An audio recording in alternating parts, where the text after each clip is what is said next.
ఈ మధ్య కాలంలో నేనొక న్యూస్ చూసానండి. దానివల్ల కొంచెం ఎందుకో డిస్టర్బ్ అయ్యాను నేను. అంటే ఏంటి ఇది మనం పూర్వం నుంచి పాటిస్తున్న ఆచారాలే. అవేమి తప్పులా, ఒప్పులా అంటే పూర్వం పెద్దవాళ్ళు చెప్పింది చక్కగా మనం పాటించుకుంటూ వచ్చాం. దానివల్ల మనం ఉన్నతే చూసాం తప్పితే దిగజారలేదు. అది మాత్రం నేను ఖచ్చితంగా చెప్పగలను. సో, అటువంటి ఆచారాల్లో ఒకటి పీరియడ్స్ వచ్చిన స్త్రీలు, బహిష్టు స్త్రీలు గుడికి వెళ్ళకూడదు. అలాగే గర్భగుడిలో అసలు గుడి దగ్గరికే వెళ్ళకూడదు. ఇప్పుడు గుడికే వెళ్ళిపోవచ్చు, గర్భగుడిలోకి కూడా వెళ్ళిపోవచ్చు అనేది కొంతమంది ప్రచారం. దాన్ని చాలామంది కాదు అని ఖండించిన వాళ్ళు మీలాంటి వాళ్ళున్నారు. అసలు నిజంగా అలా వెళ్ళడం వల్ల వాళ్ళు ఎటువంటి సమస్యలను ఎదుర్కొంటారు అనేది అంటే సరే మాకిప్పుడేం లేదు అంటున్నారు. మేమిప్పుడంతా బావున్నాం అంటున్నారు గానీ, ఫర్దర్‌గా ఫ్యూచర్‌లో గూడా రావచ్చు కదా! అది ఎవరు చెప్పలేరు కదా! సో, ఎందుకని ఇవన్నీ మన పెద్దవాళ్ళు ఆచారాలు పెట్టారు? ఇవన్నీ పాటిస్తేనే మన జీవన మనుగడ కరెక్ట్‌గా వెళుతుంది అన్న ఉద్దేశంతోనే గుడికి వెళ్ళకూడదు అన్నారు. ఉట్టి రోజులు ఉట్టప్పుడంతా 25 రోజులు ఖాళీగానే ఉంటాం గదా! అప్పుడు వెళ్ళకుండా ఈ 5 రోజులు మాత్రమే ఎందుకు వెళ్ళాలి అనేది నా ప్రశ్న. దీని గురించి మీరేం చెప్తారు? అమ్మా, ఈవేళ జరుగుతున్న విషయాల్లో నువ్వు అడిగిన ప్రశ్న మామూలుది కాదు. చాలా దేశానికి ఉపయోగపడే ప్రశ్న, చాలా అద్భుతమైన ప్రశ్న వేశావు. దానికి కరెక్ట్. దానికి మేము సమాధానం చెప్పవలసిన అవసరం నాకుంది. చెప్పి తీరుతా. కాలం ఎందుకయ్యా ఇలా మారిపోతోందంటే, బహిష్టైన ఆడది ఇంట్లోకి రానివ్వరే. మరి గుడికి ఎలా పెడతావమ్మా? ఏ ఉద్దేశంతో పెడతావు నువ్వు గుడికి? అది మంచిదని ఎవరు చెప్పారు? ఎంత అరిష్టమో. ఇవాళనే బాగున్నా 2-3 సార్లు వెళ్ళేసరికి తర్వాత కొట్టిందంటే ఆ చావు దెబ్బ జీవితంలో ఆ వ్యక్తి, ఆ ఆడది ఎవరైతే ఇలాంటి పనులు చేసిందో తేరుకోవడం కష్టం. అన్ని విధాల బాధలు పడుతూ హీనమైన బతుకుతారని అక్కడ దేవాలయాలకి ఎవరు వెళ్ళాలి? పునిస్త్రీలు చక్కగా మంచి రోజుల్లో చక్కగా దేవాలయాలకు వెళ్ళి వాళ్ళకి నచ్చిన మొక్కులు తీర్చుకోవడం, సరదాగా అర్చన చేయించుకోవడం, సరదాగా చేయడం. అలాంటప్పుడు మన పెద్దవాళ్ళు, మన తల్లిదండ్రులు అవ్వచ్చు, అమ్మమ్మలు అవ్వచ్చు, నాయనమ్మలు అవ్వచ్చు, అలాంటి వాళ్ళ దగ్గర నుంచి వచ్చే ఆచారాలే ఇవాళ కొత్తగా మీరు అసలు ఇప్పుడు అంటే తిరుగుతున్నారు బహిష్టై. ఆనాడు తిరిగివారమ్మా? నానమ్మల కాలం కానీ అమ్మమ్మల కాలంలో కానీ ఒక ఆడపిల్ల బయటకు వచ్చి సైంటిఫిక్ గా కూడా రీజన్ ఉంది. యాక్చువల్లీ చాలా మంది అసలు కారణం ఏంటో తెలుసా? బహిష్టైన ఆడదే తిరగడం. అనేక రకాల వైరస్లు వస్తున్నాయి. అది అర్థం చేసుకోవట్లేదు. వాళ్ళ బాడీకే రకరకాల కొత్త వ్యాధులు వస్తున్నాయి. అనర్థం. అలా తిరగకూడదు. కాదు, కల్చరల్ మారింది, కరెక్ట్ ఒప్పుకుంటా. దేశంలో కల్చరల్ మారింది. దానికి మీరు చకమైనా పాటించండి. ఎలాగా? ఇంట్లో ఉద్యోగానికి వెళ్ళాలి, తప్పదు 10 మందిలోకి. అది ఏ శాస్త్ర ప్రకారంగా వెళ్ళాలంటే ఇంట్లో దూరంగా ఉంటూ, ఇంట్లో వాళ్ళకి దూరంగా ఉంటూ, దేవుడు డోర్ వేసుకుని వంటగదిలోకి వెళ్లకుండా ఎవరో ఒకరి చేత చేయించుకుని, లేకపోతే బయట నుంచే తెప్పించుకోండి. భార్యాభర్తలే ఉన్నారు, 4 రోజులు బయట నుంచే తెప్పించు తినండి, కానీ వంటగదిలోకి కూడా వెళ్ళకూడదు. అసలు అర్థం చేసుకుంటే దేవుడి గది కన్నా వంటగది దేవాలయం తెలుసా ఎవరికైనా? శాస్త్రం వంటగదే దేవాలయమ్మా. మన బుద్ధి మనం జరుగుతోంది. ఇవాళ 4 ముద్దలు లోపలికి ఎడుతుంటే ఆ నిప్పు అంటించిందని మనకు అన్నం రాదు. ఆ పొయ్యికి దండం పెడతారు తెలుసా? తెల్లవారు ఆ పొయ్యికి ఈవేళ అంటే టెక్నాలజీ పెరిగింది కాబట్టి ఇలా వచ్చాయి. కాలంలో పొయ్యలేక ఆ పొయ్యి దండం పెట్టి అగ్గిపొల గీసేవారమ్మా. ఇప్పుడు ఏమిటంటే ఈ స్టవ్లకి పసుపు రాసి దండం పెట్టుకుని నిజంగా చాలా మంది చేస్తున్నారు. పసుపు పొట్టెట్టు దండం పెట్టుకుని పొయ్యి వెలిగిస్తున్నారు.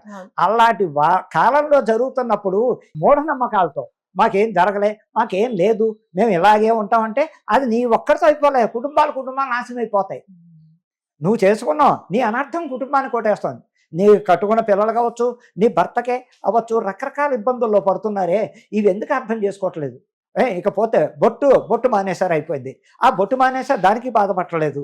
ముడేసుకోవట్లేదు, కనీసం జడ వేసుకుని ముడేసుకున్నా కూడా బాగుంది. ఆ జుట్టు విరమించుకోవడం వల్ల కూడా చాలా దరిద్రాలు. అందులో హిందూ సాంప్రదాయం, వామాచారంలో, సనాతన ధర్మంలో. మరి ఆడవాళ్లే తప్పులు చేస్తుంటే దేశానికి అరిష్టాలు వస్తున్నాయంటే ఎందుకు రావు? ఇంట్లో ఆడది మొత్తం ఇది అవ్వచ్చు, కన్నెపిల్ల అవ్వచ్చు, వాళ్ళు కరెక్ట్గా ప్రవర్తిస్తున్నంతకాలం దేశానికి అరిష్టాలు రావు. అమ్మవారు తెలుసు అసలు ఆడదంటేనే ఆదిపరాశక్తి. ఆదిపరాశక్తి కళ్యాణ చేస్తే ఎంతసేపు అమ్మా? అలాంటి అమ్మవారి గుడికి వెడితేనే ఆవిడ నిండుగా ఇంత చక్కటి కుంకం పెట్టుకుని రకరకాల అలంకరణతో, రకరకాల చీరలతో ఆ మహాతల్లి కలకల్లాడిపోతూ ఉంటుంది. మరి ఆ గుడికి వెళ్ళి నువ్వేం నేర్చుకున్నావు అంటే బయట నువ్వు గుడికి వెడితే ఏం కాదా? ఎందుకు కాదా? ఇది ఎవరు చెప్పారు ఆ ఆచారం? అసలు దేశం బాగుపడాలంటే అలాంటి చండాల ఆలోచన రావచ్చా, చెయ్యొచ్చా అని నేను ఖండిస్తున్నా. అది పద్ధతి కాదు. అలాంటి ఎవరైనా కొత్తగా విన్నవాళ్ళు ఆ చెప్పిన వాళ్ళ మాటలు నమ్మకండి.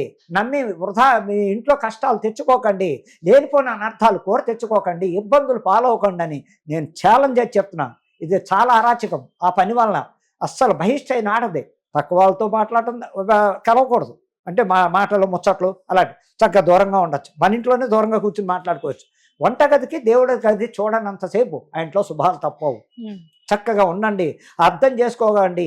ఒకరిని బట్టి ఒకళ్ళు మొండిగా వెళ్ళిపోతున్నారు, ఆ మొండితనం తగ్గించుకోండి. ఫస్ట్ ఆడవాళ్ళకే నేను ఖచ్చితంగా మీ కుటుంబాలు మీ భర్తలు పసుపు కుంకాలు ఉండాలన్నా ఇంకా పోతే కొత్తగా ఈ మధ్య ఇదో స్టైల్ నేర్చుకున్నారు, స్టిక్కర్ పెట్టుకోవడం. ఏ చీర కట్టావో ఆ చీర కలర్ స్టిక్కర్, ఏ డ్రెస్ వేసావో దాన్ని తగ్గ కలర్ మ్యాచింగ్ స్టిక్కర్ కూడా, ఎరుపు కాదు అది వదిలేశారు. మంగళసూత్రాలు కూడా తీసేస్తున్నారు, తీసి ఇంట్లో పెడుతున్నారు, లేకపోతే బ్యాగులో పెట్టుకున్నారు. కాళ్ళకి మట్లు కూడా ఉండలేదు. అబద్ధం ఎందుకు, చూస్తే నిజంగా ఈ అమ్మాయి పెళ్ళి అవ్వలేదా, లేకపోతే పునిస్త్రీయా, వీడియోనా కూడా తెలియకుండా పరిస్థితులు ఈ ఆడవాళ్ళు చేతులారా కష్టాలు కోరి తెచ్చుకుంటున్నాను. నేను విమర్శిస్తున్నది తప్పు కాదు, అర్థం చేసుకుంటే గురువుగారు మంచి చెప్పారు అనుకుంటారు, లేదు తిట్టుకుంటారు, వాళ్ళ పాపం వాళ్ళే అనుభవిస్తారు. ఎందుకయ్యా కష్టాలు వస్తున్నాయంటే ఆడవాళ్లే. ఆడవాళ్ళ ఆచారాలు పాటిస్తే ఆ ఇంట్లో కలకలాడుతూ ఉంటుంది, ఆ కుటుంబం అన్ని విధాలా బాగుంటుంది అని చెప్పడానికి 100% అమ్మ తప్పుడు. తెలియకపోతే పెద్దవాళ్ళని అడగండి, మన అమ్మనో అమ్మ ఇలా ఉంది నేను ఇచ్చే అమ్మ తప్పమ్మా అలా చేయకు తల్లి, బాగుండదమ్మా అని కన్నా తల్లేనే చెప్పాలి. నువ్వు చక్కగా అలాంటి పనులు చేయక తప్పు, గుడి కాంపౌండ్ వల్ల కూడా మనం వెళ్ళడానికి అర్హత లేదు, తప్పమ్మ. 5వ రోజు వెళ్ళు స్నానం చేసి, దాని ప్రయోజనం ఏమంటారు నీకు అర్జెంట్ ఇప్పుడు గుడి కాంపౌండ్. అమ్మమ్మ మన ఇంట్లో ఆడవాళ్ళు అత్తగారు లేకపోతే వేరే ఎవరైనా సరే పెద్ద ఆవిడ సలహా తీసుకోవడం వల్ల ఇలాంటి అరాచకాలు అరికట్టుకోవడానికి ఆడవాళ్ళే చెప్పాలి, కానీ మగవాడు చెప్పేది కాదు. ఇది సాంప్రదాయాలు మిమ్మల్ని మరీ బాగా సాంప్రదాయాలు పాటించమంటలే, ఉన్న దాంట్లో తక్కువ దాంట్లో ఆచారం పాటించండి, సాంప్రదాయం పాటించండి, చక్కగా అమ్మవారిని ఆరాధన చేసుకోండి. మీ ఇళ్లలో మీకే శుభ్రత అన్నది, ఆరోగ్యాలతో భార్య భర్త పిల్లలతో సుఖంగా ఉండాలంటే ఇది ఖచ్చితంగా చేసుకోండి, వెళ్ళకండి. అది నేను ఖండిస్తున్నా. బహిష్ట అయినప్పుడు ఏడాది పిచ్చి పనులు చెయ్యొద్దు, చాలా నిష్టగా ఉండాలి. వాళ్ళు ఎంత నిష్ట ఉంటే అంత మంచిదమ్మా. అది ఎవరో అంటించారో ఈ అంటించింది మటుకు చెప్పిన వాళ్ళు చాలా తప్పని నేను ఖండిస్తున్నాను. నేను ఎవరిని విమర్శించను, సాంప్రదాయం కాదు. నేను ఒకళ్ళని ఇబ్బంది పెట్టే మాటలు మాట్లాడతాను. ఒక గురువుగారు చెప్పారని అర్థం చేసుకుంటే అయ్యో ఆయన మననేమి విమర్శించట్లే, చెప్పారు పద్ధతులుగా ఉండండి, కుటుంబంలో భర్తలు పిల్లలు బాగుంటామని చెప్పారు, కానీ వేరే విషయంగా నేను ఎవరిని విమర్శించను, చెప్పట్లేదు. అర్థం చేసుకుని కొన్ని ఆచారాలు పాటించండి, మొత్తదిగా చక్కటి పొట్టు పెట్టుకుని బయటకు వెళ్ళండి అనే చెప్తున్నాను. ఆడవాళ్ళందరికీ అర్థం చేసుకోమని చెప్తున్నాను. రైట్ అండి, ధన్యవాదాలు.